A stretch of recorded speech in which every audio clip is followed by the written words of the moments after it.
All right, everyone, get ready for this. We are diving deep into a super fascinating career today. Intelligence Communications Interceptors. Yeah, I'm excited about this one. We're talking deciphering codes and uncovering hidden messages. Sounds cool already. You're going to be working with cutting-edge tech in the Air Force. Definitely a high-stakes role. Absolutely. And you've sent over a career guide and an interview guide, both from RoleCatcher. Great resources. Let's use them to prep you to absolutely crush that interview. Perfect. Okay, so first things first. Right to it. What does an Intelligence Communications Interceptor actually do all day? Well, the career guide tells us they're the brains behind intelligence operations at Air Force headquarters and command posts. Ooh, at the heart of it all. Exactly. And they're like these linguistic detectives. Okay, I like that. They're sifting through communication signals, trying to find the important bits. But it's not just English we're talking about, right? No. We're talking intercepting and analyzing communications in multiple languages. Wow, that's amazing. Yeah. Requires a unique blend of skills, for sure. Yeah. Technical and linguistic expertise. That's where that Air Force cryptologic linguist title comes in. Oh, yeah, that sounds even cooler. So cool. And it highlights the exciting intersection of languages and tech that this role is all about. For sure. If you're fascinated by languages and tech, this is where those passions collide. The perfect storm. Okay, so we get the role. Yeah. But let's get down to the real deal. The interview. Yes. What are they going to ask you in that interview? Well, we've got 10 sample interview questions here. Excellent. Let's go through them one by one. Sounds good to me. Starting with question number 1. Hit me. What inspired you to pursue a career as an Intelligence Communications Interceptor? So they're asking, why this job and why now? Exactly. So how do you answer that in a way that makes you stand out? This is your chance to show off your passion for this field. Think of it like telling your origin story as a future intelligence pro. Okay, interesting. What got you hooked? Was it a book or a movie? A real-life event? Or even just a general fascination. Right, totally. Whatever it is, this is where you bring that energy. It makes sense. And then tie that in with your skills and values and how they fit with this role. So don't just say something generic like, I'm good with computers. Right. No. Dig deeper. Share a story, a specific experience that really lit that fire. I love that. Like, were you always the kid trying to crack codes? Or maybe fascinated by foreign languages? Ooh, yes. Weave those threads into your answer. Make it personal. Okay, now what about potential follow-up questions? Hmm. What if they want to dig a little deeper? Oh, they definitely might. They might ask you about the challenges facing the field. Oh, interesting. Okay. Like, what do you think are the biggest threats to communication security today? Good one. Or they could ask you to connect your skills to specific job duties. Like, how would your experience with X help you in this role? So be ready to elaborate. Absolutely. Show them you've really thought about this role and its complexities. Great. And what about things to avoid saying? Any red flags? Definitely avoid bad-mouthing past jobs or bosses. That's a big no-no. Yeah, for sure. And steer clear of vague, wishy-washy answers. Remember, you want to demonstrate a genuine and informed passion for this opportunity. Solid advice. Now, I think this is a good time to bring in some insights from the career guide. Yeah, let's do it. It mentions both the exciting and challenging parts of this job. Right, so the high stakes of the work, the possibility of long hours and stress, and the need for total discretion. Yeah, when you're dealing with sensitive information, it's a whole different ballgame. You said it. So make sure you show the interviewer you understand the full picture, the good and the bad. And that you're still all in. 100%. Okay, on to question number 2. All right, what do we have? What skills and qualities do you possess that make you a good fit for this role? Classic. Why should we pick you? Exactly. So how do we nail this one? Okay, this is where you highlight those core competencies. The career guide emphasizes things like reading comprehension, critical thinking, and active listening. Makes sense. So think about specific instances from your past where you've shown those skills. So instead of just saying, I'm a great listener. You've got to back it up with a real-world example. Right. Show. Don't just tell. Exactly. For instance, you could say something like, in my previous role as a customer service rep, I had to listen carefully and interpret complex customer issues to provide the right solutions. Perfect. So you're showing how you've actually used that skill in a relevant situation. Exactly. Okay, what about follow-up questions for this one?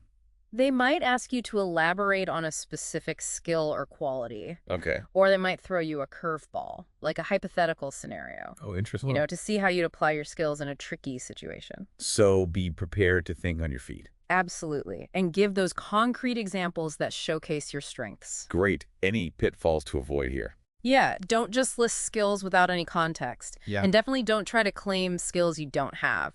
Honesty is key. Makes sense. Authenticity is what they're looking for. Great points. Okay, question number 3. What are the most important communication skills for an Intelligence Communications Interceptor? So this is about more than just speaking clearly. Right. It's about effective communication in a high-stakes environment. Don't forget, these professionals are often dealing with sensitive information. So what communication skills should you highlight here? Think about what's essential for clear, concise, and accurate information sharing. So being able to listen attentively. Yep, and asking clarifying questions, synthesizing complex information, and then presenting your findings in a way that's persuasive. Okay, great. Any potential follow-up questions? They might ask you to describe a time when you had to adjust your communication style for a particular audience. Interesting. Like maybe dumbing it down a bit. Yeah, exactly. Or maybe they'll ask you to explain a complex technical concept to someone who's not tech savvy. So it's all about showing you can be flexible and culturally sensitive. Precisely. Okay. Question number 4. Let's hear it. How do you stay up to date with the latest communication technologies and trends? A classic. This one's all about showing you're a lifelong learner. And that's important in this field. Crucial. It's changing constantly. New technologies, new methodologies, all the time. So how do you convince them you're on top of things? Showcase your commitment to professional development. Like how? The career guide actually mentions some good ways: subscribing to industry publications, attending conferences, following experts' blogs. Be specific, right? Absolutely. Name the publications you read, the conferences you've attended, or online courses you've taken. Show them you're actively learning. Okay, what about follow-up questions? They might ask you about a specific tech or trend you've learned about recently, and how it could impact intelligence gathering. So be ready to talk about real-world stuff. Right. And show you understand how the landscape is evolving. Exactly. And what not to say. Don't give passive answers like, I'll just learn on the job. That shows you're not really prepared. Right. And don't name drop some obscure publication just to sound smart. Be genuine. I'm liking these tips. They're lifesavers, trust me. Question number 5. How do you handle high-pressure situations and tight deadlines? The pressure test. They want to know if you can stay cool under fire. Which is probably pretty common in this line of work, right? You bet. It's high stakes and time sensitive. They need to know you can deliver when the heat is on. Okay, so how do you show them you can handle it? Tell them how you manage stress and meet deadlines. Break it down. Yeah, exactly. Do you break things down into smaller steps? Do you prioritize well? Got it. Do you use any tools or techniques to stay organized? Okay, so it's about showing that you've got a system. Right. And share examples of how you've successfully navigated those pressure cooker situations in the past. Stories are key. Always. And follow-up questions. They might ask about a time you had to make a big decision under pressure, or how you prioritize when you've got multiple deadlines. Okay, so they want to see how you think on your feet. Precisely. And any big no-nos. Don't say, I just work harder when I'm stressed. Right. It makes you sound like you don't plan or take care of yourself. And don't claim you never get stressed. Everyone does. Just be honest about it and explain how you deal with it. Solid advice. Now, before we go to the next question, I want to highlight something that makes RoleCatcher stand out. Oh, yeah. What's that? They're AI-powered tools. Oh, those are game changers. Right. Their AI can analyze job descriptions. And it can suggest ways to tailor your resume and CV to specific roles. That's so useful. It is. It helps you get noticed by recruiters and those applicant tracking systems that everyone's using. Oh, the ATS. It's like having a secret weapon. It really is. It gives you such a leg up. Okay, back to those questions. Question 6. Can you describe your experience with data analysis and interpretation? All right, so this is about making sense of all that intelligence you're gathering. Exactly. It's one thing to collect the data, but you got to be able to analyze it, find the patterns, and actually draw meaningful insights. They want to see if you can connect the dots and think critically. So how do you approach this one? Highlight your experience using data to make decisions and solve problems. Be specific about the types of data you've worked with, Okay. the analytical techniques you've used, and any software you're good at using. Mention any certifications you have too. Got it. Like if you have training in data analysis. Makes sense. And what about follow-up questions? They might ask you to describe a specific time when you used data analysis to find a trend or solve a problem. So they'll test those analytical muscles. Absolutely. Be prepared to walk them through your process, how you did it, and show that you can draw conclusions from the data. Okay, pitfalls to avoid. Don't be afraid to get a bit technical, but avoid jargon that no one understands. Right. Keep it clear and concise, and if Yeah. they ask about something you don't know, just be honest. Honesty is always the best policy. Exactly. And show that you're eager to learn new stuff. Okay, that's 6 questions down. We're on a roll. Ready for the next one. Wait on. All right, question number 7. I'm listening. Can you describe your experience with communication interception technologies? So they're going to want to know about your hands-on experience with the tools of the trade. It's about showing you can walk the walk, not just talk the talk. Exactly. This is where you get into those technical details. They want to see if you've actually used these technologies in the real world, not just studied the theory. So they might ask about your experience with certain software, like signal analysis software. Right. Or they could ask about the challenges you faced when you had to deal with encrypted communications. Okay, so how do you prep for that kind of deep dive? Think back to any courses, certifications, or training you've done, and if you've worked with specific systems, be ready to talk about those technical hurdles. And how you jumped over them. Exactly. It's about showing them you can solve problems. So knowledge A&D problem-solving skills. Yeah. Got it. Right. And remember, even though you're getting technical, don't go overboard with jargon. Right. Make sure you explain things simply so someone without a tech background can understand. Makes sense. Anything we should definitely avoid saying. Don't exaggerate your experience. Okay. Don't claim to be an expert in something you're not. Right. Honesty and authenticity are key, as always. And be careful not to reveal any classified information, about specific technologies or techniques you might have used. Right. Security first. Okay, question number 8. Can you describe your experience working with classified information?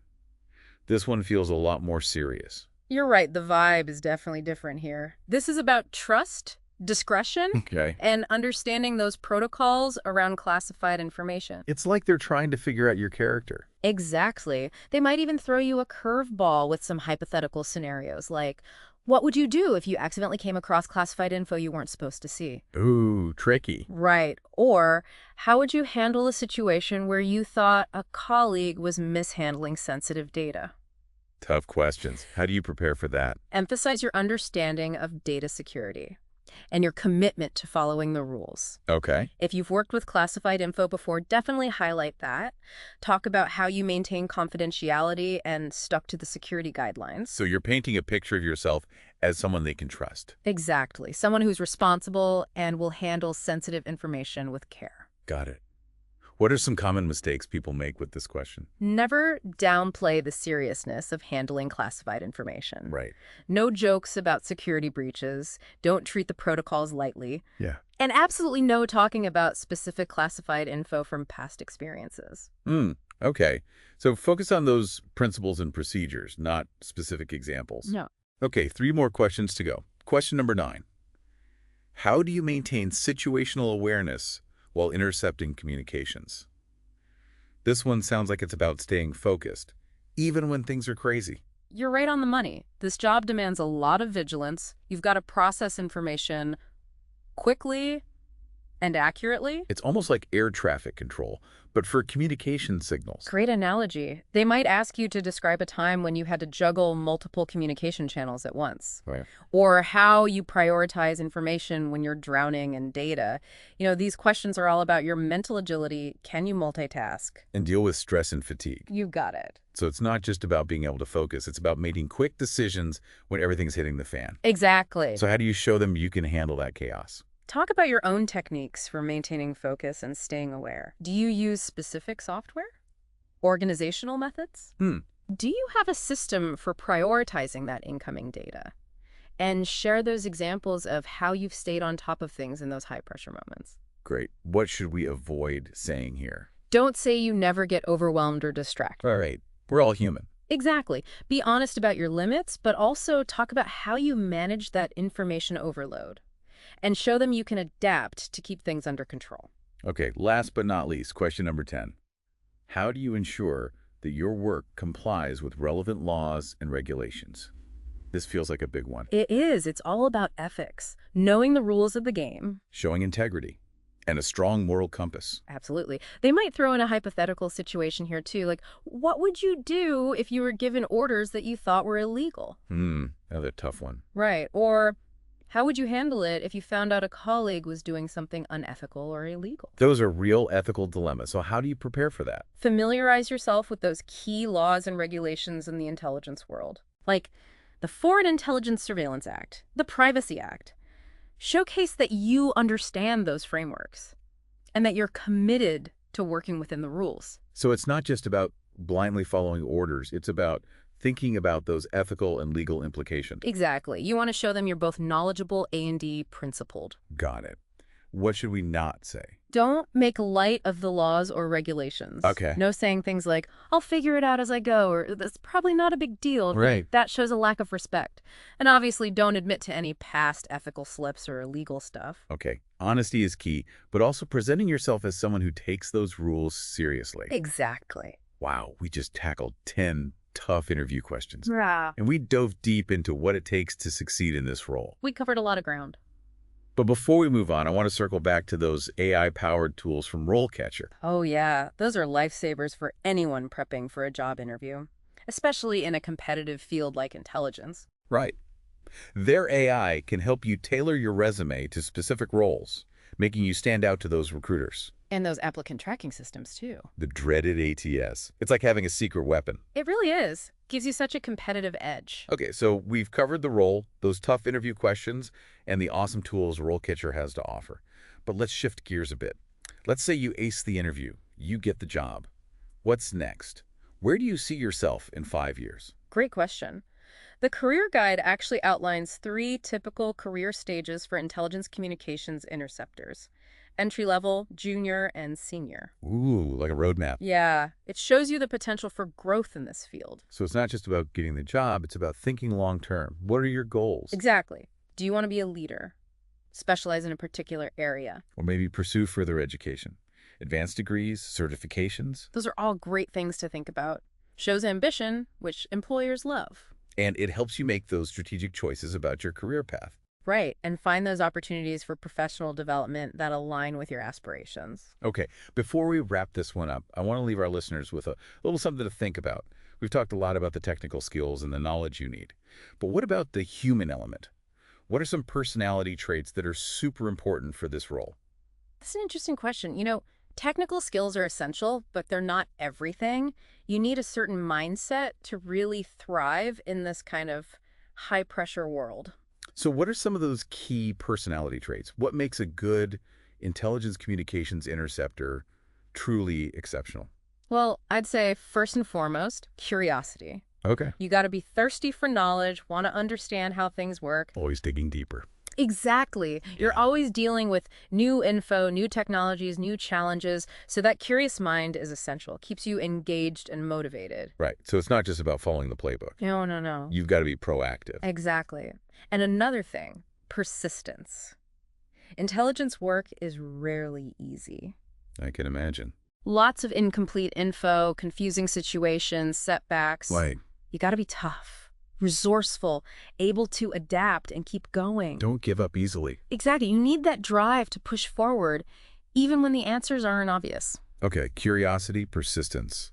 What else? Attention to detail is crucial. You're analyzing complex data, looking for tiny patterns, and the decisions you make could have big consequences. Yeah, that makes sense. So that sharp eye for detail, a methodical approach, a commitment to accuracy, all essential. One missed detail could be a big deal in this line of work. Exactly.